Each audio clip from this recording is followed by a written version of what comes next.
सुना हुकूमत किसको कहते हैं? हजरत उमर गुजर रहे, फजर की नमाज के बाद 2 गलियां रह गई हैं, आज पूरा नहीं हो सका आपका दौरा। एक छप्पर है छोटा सा, बूढ़ी अम्मा बैठी है, उमर फारूक गुजरने लगे, बूढ़ी को परेशान देखा, अम्मा जी इजाजत हो तो अंदर आ जाऊं? बूढ़ी कहने लगी चल दौड़ जा, अपना काम कर, क्यों इजाजत दूं? तेरी मेहरबानी अम्मा, आने दो। क्या दौड़ जा? तेरी मेहरबानी अम्मा, गुजारिश है, चलो आ जाओ। अंदर आ गए उमर फारूक। अम्मा क्या परेशानी है, क्या बात? अम्मा कहने लगी खामद इंतकाल कर गया, औलाद अल्लाह ने दी कोई नहीं, मैं गरीब हूँ, 3 दिन से रोटी नहीं खाई, 25 दिनार का कर्जा चढ़ गया है, मुझे उमर फारूक से बड़ी शिकायत है।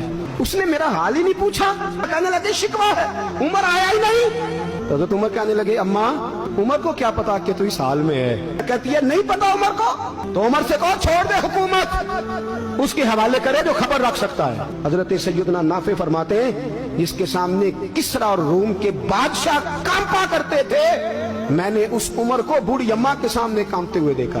राशादारी है उमर फारूक का। दौड़े गए, 25 दिनार लाए, राशन रख के लाए, रोटियां पकाई, बूढ़ी अम्मा को खिलाई, कहने लगे अम्मा 25 दिनार ले ले और चल, गलती हो गई, उमर को माफ कर दे।